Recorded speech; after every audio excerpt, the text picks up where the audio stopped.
नमस्कार मित्रों, बहुत बहुत स्वागत है आप सभी का आपके अपने यूट्यूब चैनल आरजीएस में। और हमेशा की तरह आज भी हाजिर हैं डेली करंट अफेयर के प्रोग्राम की सीरीज़ में। और इस डेली करंट अफेयर के माध्यम से समसामयिक घटनाएं जो भी होती हैं, जो पिछले दिनों में घटित होती हैं, उन सभी खबरों को आपकी परीक्षा की दृष्टि से जो महत्वपूर्ण हो सकती हैं, उन्हें एमसीक्यू और व्याख्या के माध्यम से इस डेली करंट अफेयर में शामिल किया जाता है। साथ ही साथ इसमें स्टैटिक पार्ट्स को भी कवर किया जाता है।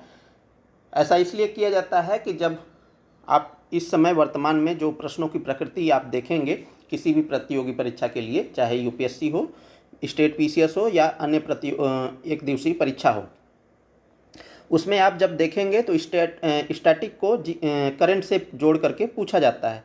तो ऐसे कंडीशन के लिए भी हमें तैयार रहना चाहिए। और इन्हीं उद्देश्यों की पूर्ति के साथ कि आप जो है जब एग्जाम हॉल में बैठें तो ज़्यादा से ज़्यादा प्रश्नों को सही कर सकें और अपनी सफलता सुनिश्चित कर सकें, इन्हीं उद्देश्यों की पूर्ति के लिए हम इस डेली करंट अफेयर को लाते हैं। तो चलिए हम लोग सेशन की शुरुआत करते हैं। और जो भी लोग इस चैनल पर नए हैं तो उनसे रिक्वेस्ट है कि इस चैनल को सब्सक्राइब कर लें और अन्य लोगों तक भी शेयर कर दें। चलिए देखते हैं पहला प्रश्न आपके लिए क्या है। तो निम्नलिखित कथनों में से कितने कथन सत्य हैं? तो हमें सत्य कथन का चयन करना है। तो पहला स्टेटमेंट है, ऑस्ट्रेलिया एक देश के साथ साथ दुनिया का सबसे छोटा महाद्वीप भी है।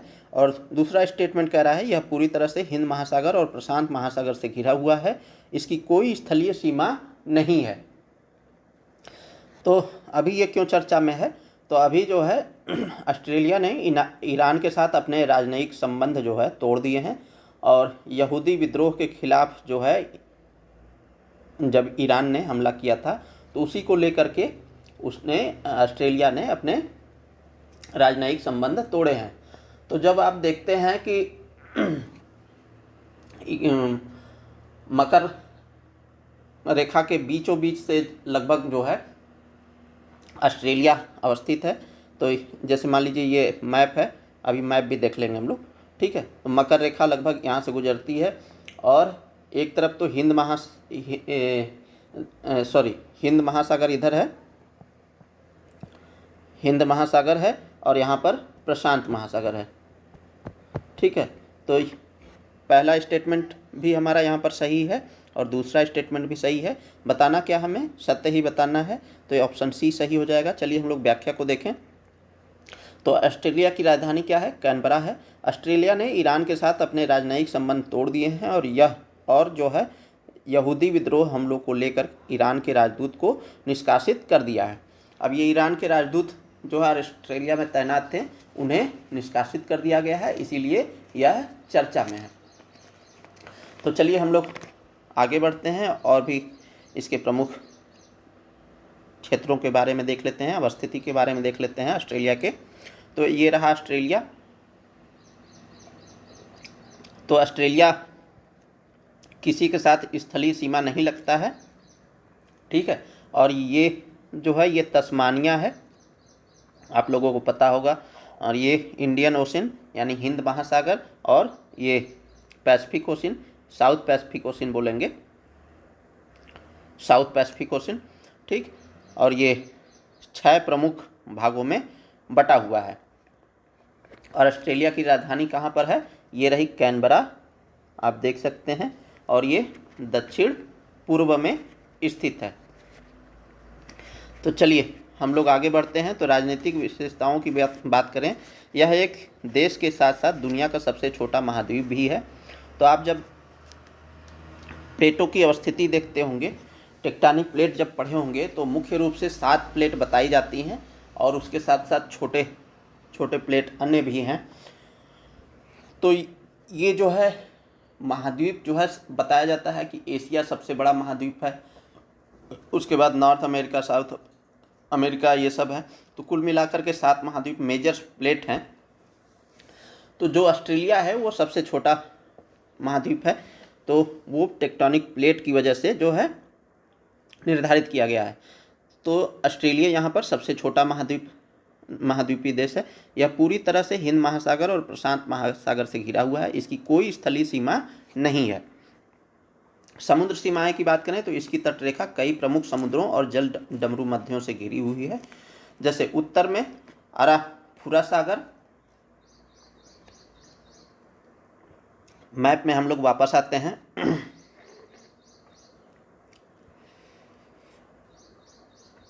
तो अराफुरा सागर ये रहा, ठीक है, उत्तर में अवस्थित है।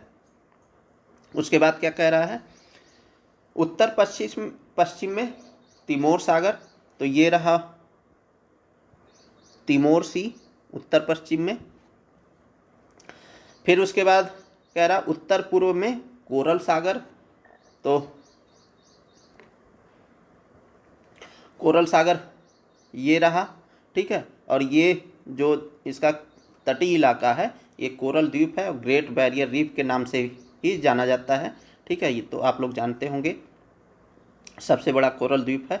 और दक्षिण पूर्व में तस्मान सागर, तो तस्मान सी अभी हम लोगों ने बताया कि तस्मानिया कहाँ पर अवस्थित है, ये रहा तस्मानिया, और इसी के बाद जो है यहाँ पर तस्मान सी है, ठीक है। तो ये इन सागरों की अवस्थिति देख लिए, और इसकी स्थलीय सीमा किसी भी देश के साथ नहीं लगती है, और ये सागर और महासागरों से घिरा हुआ है।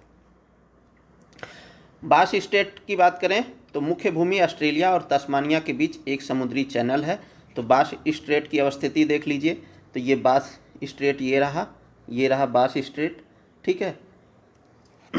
स्ट्रेट क्या होता है, यानी जल डमरू मध्य क्या होता है, तो दो जलीय निकायों को आपस में जोड़ने वाला जो जलीय निकाय होता है या जलीय मार्ग, जो सकरा जलीय मार्ग होता है, उसे जल डमरू मध्य कहते हैं, ठीक है। तो ये मेलबोर्न है, ये सबसे दक्षिणतम में, और तस्मान इधर है, तो इन दोनों को आपस में अलग करता है, ठीक है। और पैसिफिक ओशन को इंडियन ओशन से जोड़ता है, ठीक है। तो ये ऑस्ट्रेलिया और तस्मानिया के बीच एक समुद्री चैनल है, कौन, बास स्ट्रेट। ग्रेट ऑस्ट्रेलियन बाइट की बात करें तो ऑस्ट्रेलियाई मुख्य भूमि से दक्षिण तट पर एक बड़ी अर्धचंद्राकार खाड़ी है। भौगोलिक विशेषताओं की बात करें तो जलवायु यहाँ पर कैसी है, तो उत्तरी भाग में उष्णकटिबंधीय जलवायु, दक्षिण पूर्वी और दक्षिण पश्चिम में समशीतोष्ण जलवायु। तो उत्तरी भाग में उष्णकटिबंधीय जलवायु, क्योंकि मकर रेखा जो है 23 डिग्री एंड हाफ से जो साउथ से बीचों बीच से गुजरती है, तो लगभग उत्तरी भाग जो है उष्णकटिबंधीय जलवायु के क्षेत्र में आता है, जबकि दक्षिणी पूर्वी और दक्षिण पश्चिम में समशीतोष्ण जलवायु पाया जाता है। इसका ज़्यादातर हिस्सा शुष्क या अर्धशुष्क मरुस्थल है। प्रमुख नदियों की बात करें तो यहाँ पर मरे और डार्लिंग दो प्रमुख नदियाँ हैं। प्रमुख पर्वत श्रृंखलाओं की बात करें तो ग्रेट डिवाइडिंग रेंज जो पूर्वी तट पर स्थित है, और प्रमुख मरुस्थल की बात करें तो ग्रेट विक्टोरिया, गिब्सन और ग्रेट सैंडी मकर रेखा ऑस्ट्रेलिया के मध्य क्षेत्रों से होकर गुजरती है। तो ये प्रमुख मरुस्थल है और मकर रेखा ऑस्ट्रेलिया के मध्य क्षेत्रों से होकर गुजरती है। तो ये ऑलरेडी हमने पहले देख ही लिया था, ठीक है। चलिए अगले प्रश्न की ओर बढ़ें। तो निम्नलिखित कथनों पर विचार करें और सत्य कथन का चयन करें। तो प्रोजेक्ट 217A के अंतर्गत निर्मित दो multi mission stealth frigate INS Udaygiri और आईएनएस हिमगिरी को भारतीय नौसेना में शामिल किया गया है। दूसरा स्टेटमेंट कह रहा है प्रोजेक्ट 17 के तहत यह फ्रिगेट्स के फॉलो ऑन यानी आगामी युद्धपोत का जहाज है, युद्धपोत या जहाज है। यहाँ पर हमें बताना क्या है, सत्य कथन का चयन करना है। तो ऑप्शन ए कह रहा है केवल एक, ऑप्शन बी कह रहा है केवल दो, ऑप्शन सी कह रहा है एक और दो दोनों, ऑप्शन डी कह रहा है नहीं एक और नहीं दो। अब देखिए ऐसे प्रश्नों को तो आप इजी वे में टैकल कर सकते हैं, ठीक है।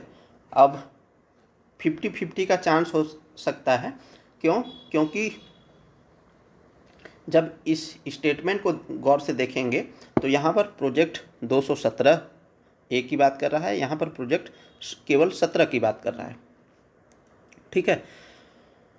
तो 50-50 का चांस इसलिए है क्योंकि जब आपको पता होगा तो आप जो है इसे एलिमिनेट कर सकते हैं। तो पहला स्टेटमेंट हमारा यहाँ पर गलत है, क्यों, क्योंकि यह प्रोजेक्ट 217A के अंतर्गत नहीं 17A के अंतर्गत निर्मित दो multi mission steel frigate INS Udaygiri और आईएनएस हिमगिरी को भारतीय नौसेना में शामिल किया गया है। वहीं दूसरा स्टेटमेंट सही है। प्रोजेक्ट 17 के तहत यह फ्रिगेट को के फॉलो ऑन यानी आगामी युद्धपोत या जहाज है। तो सत्य कथन का चयन करना है तो ऑप्शन बी यहाँ पर सही हो जाएगा, केवल 2। चलिए हम लोग व्याख्या को देखें। तो प्रोजेक्ट 17A के अंतर्गत निर्मित 2 multi mission stealth frigate INS Udaygiri और आईएनएस हिमगिरी को भारतीय नौसेना में शामिल किया गया है। फ्रिगेट्स बहुउद्देशीय प्लेटफार्म होते हैं जिन्हें युद्धपोत या जहाजी बेड़े के अन्य जहाज़ों को समुद्री खतरों से सुरक्षित रखने के लिए डिजाइन किया जाता है। प्रोजेक्ट 17A के बारे में बात करें तो ये शिवालिक श्रेणी जो प्रोजेक्ट 17 फ्रिगेट्स के फॉलो ऑन यानी आगामी युद्धपोत या जहाज हैं। भारत में कुल 7 फ्रिगेट्स का निर्माण मझगांव डाक मुंबई और GRSE कोलकाता द्वारा स्वदेशी प्रयासों से किया जा रहा है। इनका मुख्य प्रणोदन संयंत्र कंबाइंड डीजल और गैस कॉन्फ़िगरेशन पर आधारित है, जिसमें एक डीजल इंजन और एक गैस टरबाइन सम्मिलित है। इन फ्रिगेट्स को ऐसे हथियारों से सुसज्जित किया गया है जिनमें सुपरसोनिक सतह से सतह पर मार करने वाली मिसाइल प्रणाली, मध्यम दूरी की सतह से हवा में मार करने वाली मिसाइल प्रणाली तथा रैपिड फायर यानी तेज गति वाली तोप प्रणाली शामिल है। चलिए अगले प्रश्न की बात करें तो निम्नलिखित कथनों पर विचार करें और सही विकल्प का चयन करें। पहला स्टेटमेंट कह रहा है CCMB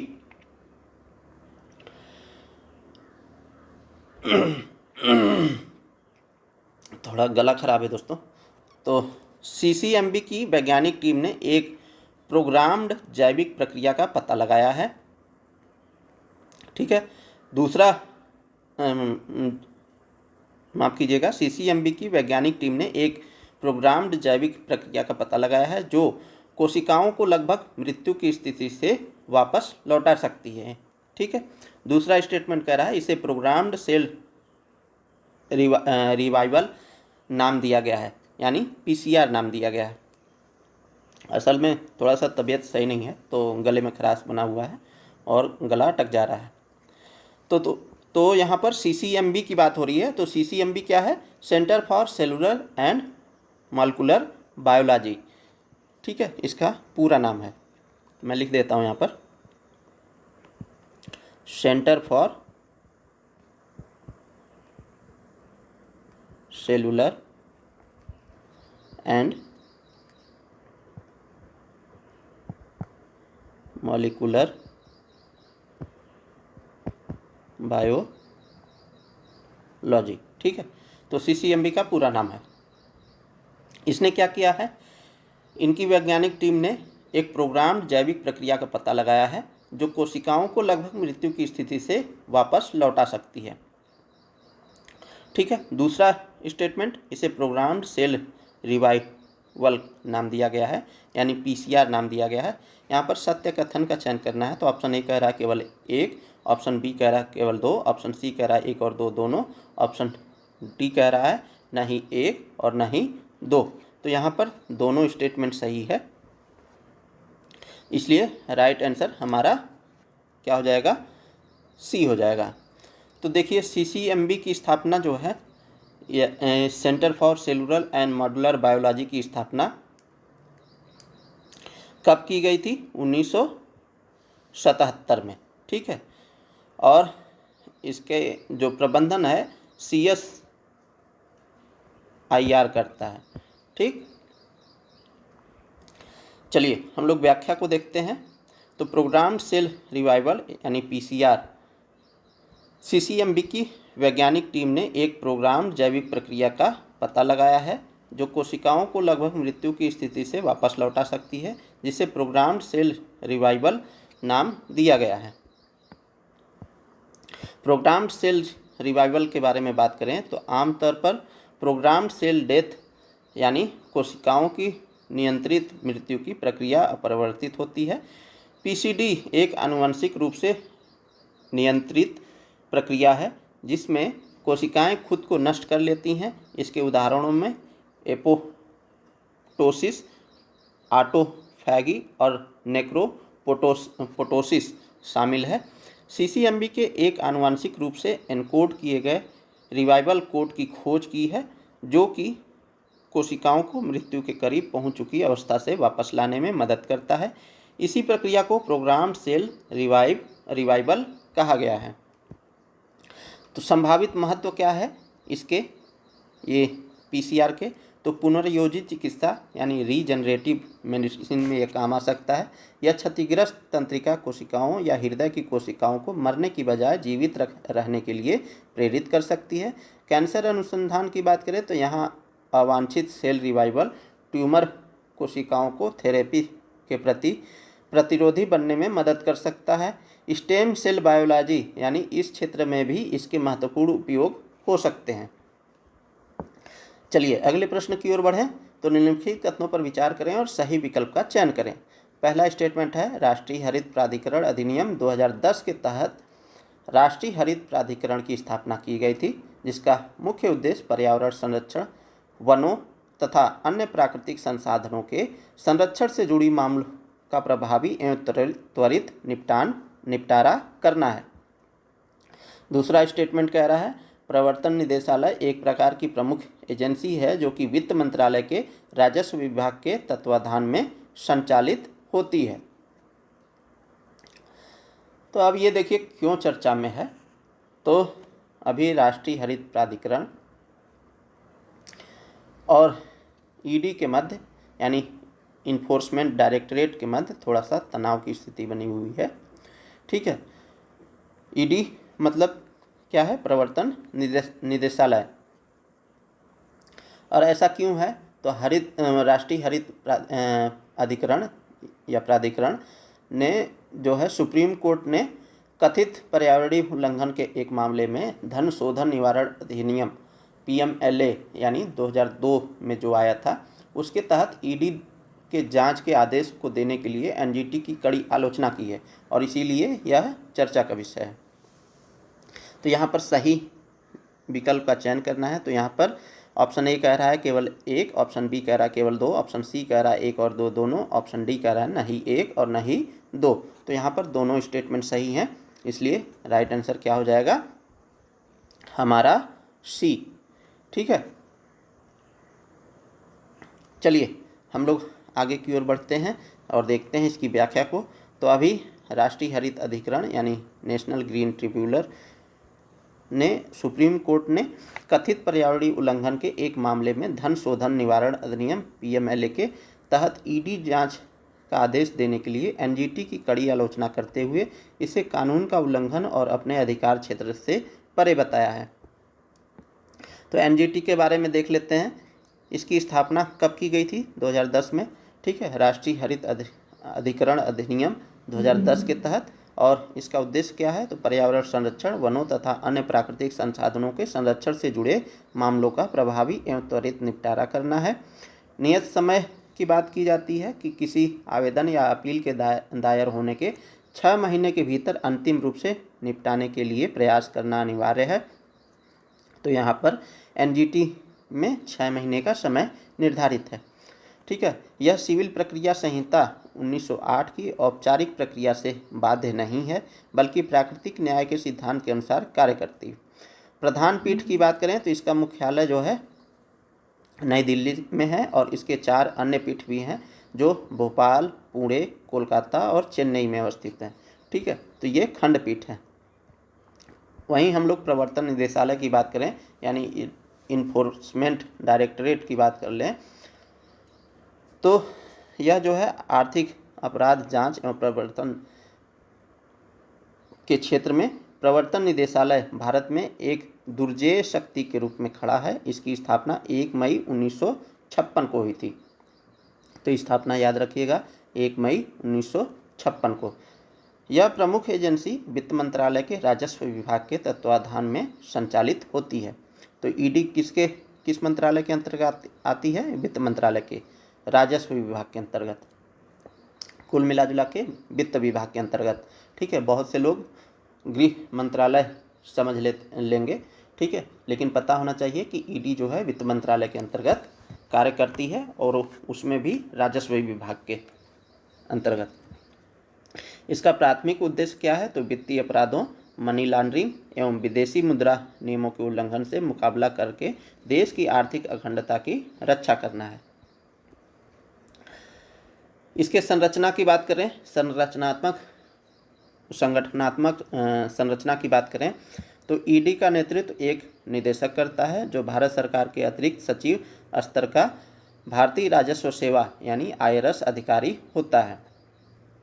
तो जो यूपीएससी के थ्रू आईआरएस बनते हैं उन्हीं को ईडी का नेतृत्व प्रदान किया जाता है। एजेंसी की संगठनात्मक संरचना में 3 मुख्य प्रभाग सम्मिलित हैं। नई दिल्ली में मुख्यालय अवस्थित है, क्षेत्रीय कार्यालय और उप क्षेत्रीय कार्यालय भी इसके अवस्थित हैं। मुख्यालय तंत्रिका केंद्र के रूप में कार्य करता है, नीतियां बनाता है और संचालन का समन्वय करता है तथा क्षेत्र इकाइयों को मार्गदर्शन प्रदान करता है। देश भर में रणनीतिक रूप से स्थित क्षेत्रीय कार्यालय अपने अधिकार क्षेत्र के अंदर उप क्षेत्रीय कार्यालयों की देखरेख करते हैं। इसका मुख्यालय नई दिल्ली में है, ये तो बता ही दिया था। इसके 5 क्षेत्रीय कार्यालय हैं जो कि मुंबई में है, चेन्नई में है, चंडीगढ़ में है, कोलकाता में है और दिल्ली में है। इसके मुख्य कार्यों में विदेशी मुद्रा प्रबंधन अधिनियम 1999, जिसे फेमा के नाम से जानते हैं, के प्रावधानों के उल्लंघन की जांच और निपटारा करने के साथ साथ धन शोधन निवारण अधिनियम 2002 यानी पीएमएलए के अंतर्गत जांच और कार्रवाई करना शामिल है। तो ये कुछ प्रमुख प्रावधान हैं।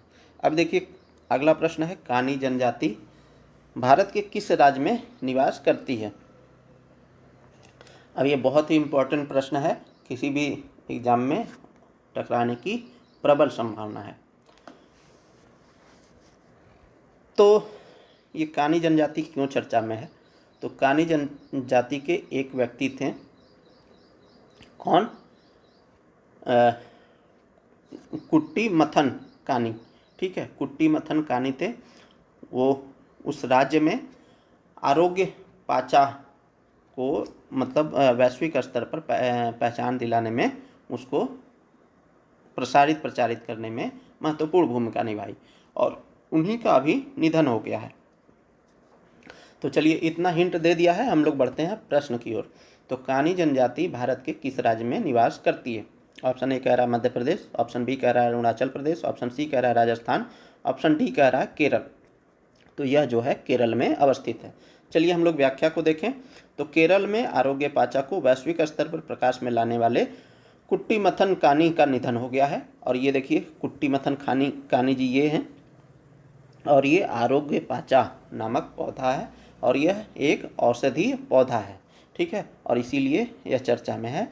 इनका अभी हाल ही में निधन हो गया है। तो आरोग्य पाचा के बारे में बात करें तो आरोग्य पाचा का शाब्दिक अर्थ है शक्ति देने वाला हरा पौधा। ठीक है, शक्तिवर्धक के रूप में काम करता है। यह भारत का एक दुर्लभ स्वदेशी और औषधि पौधा है। यह तुरंत ऊर्जा देने, थकान दूर करने और चिकित्सा गुणों के लिए जाना जाता है। औषधि गुण क्या है? तो यह एंटीऑक्सीडेंट है, तनाव रोधी है, रोगाणु रोधी है और सूजन रोधी है, ट्यूमर रोधी है, अल्सर रोधी है और मधुमेह रोगी गुणों से भरपूर है। तो जो पारंपरिक चिकित्सा पद्धति है उसमें ये आरोग्य पाचा का विशेष महत्व है। ठीक है, यह अगस्त पहाड़ियों जो पश्चिमी घाट में पड़ता है, अगस्त पहाड़ी में रहने वाले स्थानीय कानी जनजाति द्वारा पारंपरिक रूप से उपयोग किया जाता है। केरल के तिरुवनंतपुरम में स्थित tropical botanical garden and research institute यानी TBGRI ने आरोग्य पाचा और 3 अन्य सामग्री से मिलकर जीवनी नामक एक दवा विकसित की है। इस दवा से होने वाली व्यावसायिक कमाई का 50% हिस्सा कानी जनजाति को मिलता है। तो TBGRI यानी tropical botanical garden and research institute जो तिरुवनंतपुरम में स्थित है, इसने आरोग्य पाचा के साथ साथ 3 अन्य सामग्री को मिलाकर के जीवनी नामक दवा बनाई है। और उसका जो उत्पाद है वो मार्केट में सेल होने के पश्चात जो भी आय होती है उसका 50% हिस्सा ये कानी जनजाति को दिया जाता है। और कानी जनजाति किस राज्य से अवस्थित है? केरल से। चलिए अगले प्रश्न की ओर बढ़ें। तो उत्पादन आधारित प्रोत्साहन यानी प्रोडक्शन लिंक्ड स्कीम की बात हो रही है। ठीक है, योजना के संबंध में निम्नलिखित कथनों पर विचार कीजिए। तो पहला स्टेटमेंट कह रहा है पीएलआई योजना को 14 महत्वपूर्ण क्षेत्रों में घरेलू विनिर्माण को बढ़ावा देने हेतु शुरू किया गया था। ठीक है। दूसरा स्टेटमेंट कह रहा है कि पीएलआई योजना केवल प्रत्यक्ष विदेशी निवेश आकर्षित करने के लिए बनाई गई है। तो अभी जो है यह योजना क्यों चर्चा में है कि ये 2020 में योजना ये सारी शुरू हुई थी और इसका उद्देश्य क्या था, तो भारत के विनिर्माण उत्पादन को बढ़ावा देना और परफॉर्मेंस बेस्ड जो है इंसेंटिव प्रदान करना। जैसे प्रदर्शन के आधार पर जो है क्या किया जाए, उनको इंसेंटिव दिया जाए। इंसेंटिव क्या है, एक प्रकार का प्रोत्साहन होता है। जैसे किसी भी व्यक्ति को अगर आप प्रोत्साहित करेंगे तो हो सकता है वो बेहतर कर सके, तो वो प्रोत्साहन आप शाबाशी के रूप में दे सकते हैं, पीठ थपथपा के दे सकते हैं, या उसको रिमार्क के रूप में जैसे सर्टिफिकेट के रूप में दे सकते हैं, या वित्त के रूप में दे सकते हैं। तो यहाँ पर उसी इंसेंटिव की बात हो रही है कि प्रोडक्शन है जो परफॉर्मेंस बेस्ड इनिशिएटिव्स है उसको जो है बढ़ावा दिया जाए और रोजगार के नए अवसर उत्पन्न हो। तो हम लोग इसके बारे में बात करें तो अभी जो है पीएलआई योजना को 14 महत्वपूर्ण क्षेत्रों में घरेलू विनिर्माण को बढ़ावा देने हेतु शुरू किया गया था, तो ये तो सही है। पीएलआई योजना केवल प्रत्यक्ष विदेशी निवेश को आकर्षित करने के लिए बनाई गई थी, तो ये कथन गलत है, क्योंकि यहाँ पर रोजगार के भी अवसर उत्पन्न हो सके इसलिए भी लाया गया था। तो सही विकल्प का चयन करना है तो केवल एक यानी ए ऑप्शन सही हो जाएगा। चलिए हम लोग व्याख्या को देखें। तो हालिया खबरों के अनुसार उत्पादन आधारित प्रोत्साहन यानी पीएलआई योजना भारत के औद्योगिक परिदृश्य को बदलने में एक महत्वपूर्ण घटक बन गई है। 1.97 लाख करोड़ रुपए के परिव्यय के साथ यह योजना घरेलू विनिर्माण को बढ़ावा देने और भारत को वैश्विक विनिर्माण महाशक्ति के रूप में स्थापित करने के लिए तैयार की गई थी। ठीक है। पीएलआई योजना के बारे में बात करें तो पीएलआई योजना वर्ष 2020 में शुरू की गई थी। ठीक है। इसका उद्देश्य भारत के विनिर्माण उत्पादन को बढ़ाना और प्रदर्शन आधारित प्रोत्साहन यानी परफॉर्मेंस बेस्ड इनिशिएटिव्स प्रदान करके योजना के अवसर उत्पन्न करना है। यह योजना मोबाइल निर्माण, दवा उद्योग, इलेक्ट्रॉनिक्स, वस्त्र और खाद्य प्रसंस्करण जैसे महत्वपूर्ण क्षेत्रों पर केंद्रित है। इस योजना के अंतर्गत 14 क्षेत्रों में 806 आवेदनों को मंजूरी दी गई है। प्रमुख उद्योगों में निवेश को बढ़ावा देकर यह योजना भारत की स्थिति को वैश्विक वैल्यू चेन में मजबूत बना रही है, विशेषकर इलेक्ट्रॉनिक्स, ऑटोमोबाइल, वस्त्र और चिकित्सा उपकरणों में। वित्तीय सहायता के माध्यम से यह योजना घरेलू उत्पादन को प्रोत्साहित करने के साथ साथ विदेशी निवेश आकर्षित कर रही है, जिससे भारत उच्च मूल्य विनिर्माण का प्रतिस्पर्धी केंद्र बन रहा है। पीएलआई योजना के अंतर्गत प्रमुख क्षेत्र की बात करें तो इलेक्ट्रॉनिक्स और मोबाइल निर्माण, यह क्षेत्र पीएलआई योजना की सबसे बड़ी सफलताओं में से एक है। राष्ट्रीय इलेक्ट्रॉनिक्स नीति यानी एनपीई 2019 जैसी पहलों से भारत अब वैश्विक मोबाइल फोन निर्माण में अग्रणी भूमिका निभा रहा है। ऑटोमोबाइल एवं ऑटो कंपोनेंट की बात करें तो इस क्षेत्र में 67,690 करोड़ रुपए का निवेश घरेलू और विदेशी कंपनियों द्वारा किया गया है। इस योजना के तहत इलेक्ट्रिक वाहन यानी ईवी निर्माण और स्वच्छ तकनीकों को बढ़ावा देकर भारत हरित अर्थव्यवस्था की ओर बढ़ रहा है। वहीं फार्मास्यूटिकल्स की बात करें यानी दवा उद्योग की बात करें तो बल्क ड्रग्स और चिकित्सा उपकरणों पर ध्यान केंद्रित करके इस क्षेत्र ने आयात पर निर्भरता घटाई है और भारत को जेनेरिक दवाओं का वैश्विक नेता बनाया है।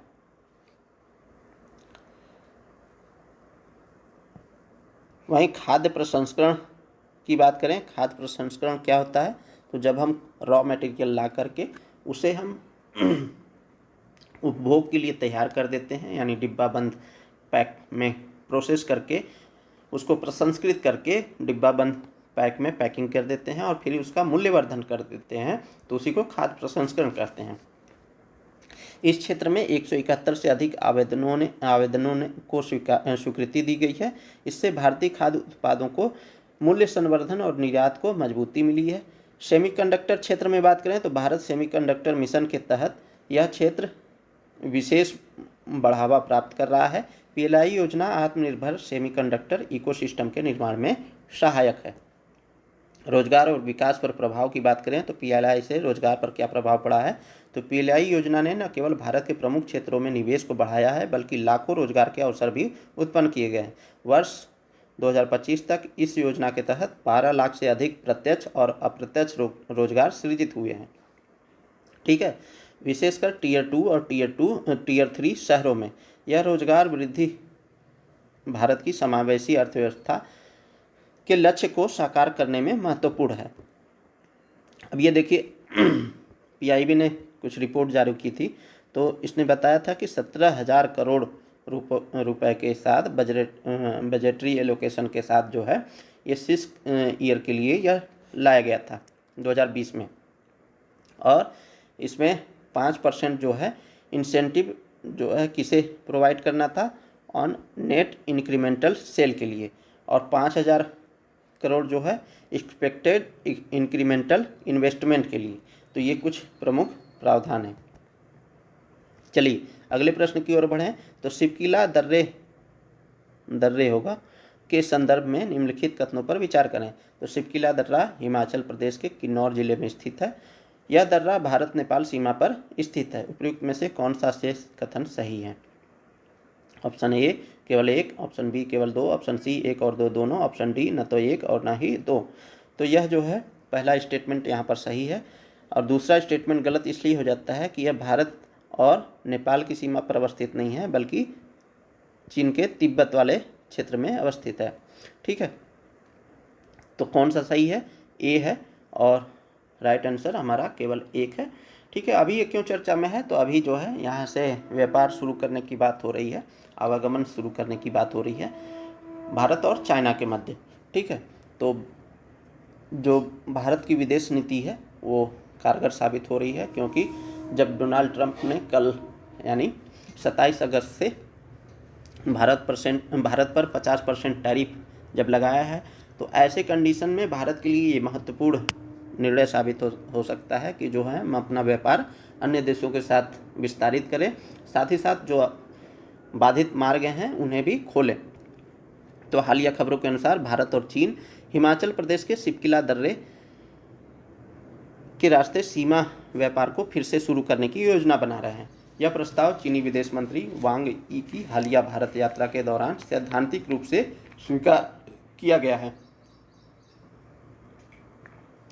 यानी सैद्धांतिक रूप से, व्यवहारिक रूप से नहीं या औपचारिक रूप से नहीं। ठीक है, अभी सैद्धांतिक रूप से है। बता दें कि कोविड-19 महामारी के कारण 2020 में इस मार्ग से व्यापार बंद हो गया था। अब इसे पुनः शुरू करने की प्रक्रिया चल रही है। यह कदम द्विपक्षीय आर्थिक, सांस्कृतिक और कूटनीतिक संबंधों में सुधार का संकेत माना जा रहा है। शिपकिला दर्रे के बारे में बात करें तो शिपकिला दर्रा हिमाचल प्रदेश के किन्नौर जिले में भारत चीन सीमा पर स्थित है, जिसकी ऊंचाई लगभग 3930 मीटर है। यह मोटर वाहन योग्य सबसे ऊंचे दर्रों में से एक है, और इसके माध्यम से तिब्बत व भारत के बीच पारंपरिक व्यापार होता था। यह दर्रा इतिहास में भारत और तिब्बत, जो अब चीन का हिस्सा है, के बीच एक प्रमुख व्यापार मार्ग था, जो सिल्क रूट का हिस्सा था। सिल्क रूट पर एक वीडियो बनाने वाले हैं, तो उसे भी देखिएगा आप लोग। 1994 में द्विपक्षीय समझौते में इसे सीमा व्यापार बिंदु के रूप में औपचारिक मान्यता दी गई थी। शिपकिला पर्यटन, सांस्कृतिक आदान प्रदान और आर्थिक विकास में किन्नौर व आसपास के क्षेत्रों के लिए महत्वपूर्ण अवसर प्रदान कर सकता है। किन्नौर जिले के पास से यह गुजरता है।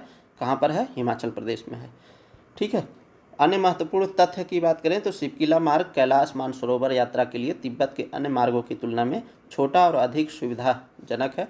और अभी जब कैलाश मानसरोवर की यात्रा शुरू हुई थी तो इसके थ्रू लोग जो है दर्शन करने के लिए जा रहे थे। कहाँ पर? कैलाश मानसरोवर।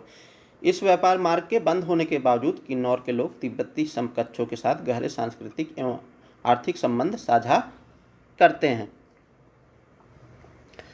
शिपकिला के जरिए तिब्बत से सामान जैसे ऊन, याक की खालें, धार्मिक वस्तुएं, भारत से अनाज, मसाले, लकड़ी आदि का आदान प्रदान होता था। वहीं व्यापार पुनः शुरू होने से न केवल सीमा पार आर्थिक गतिविधियां बढ़ेगी बल्कि स्थानीय स्तर पर रोजगार और पर्यटन के नए अवसर भी सृजित होंगे।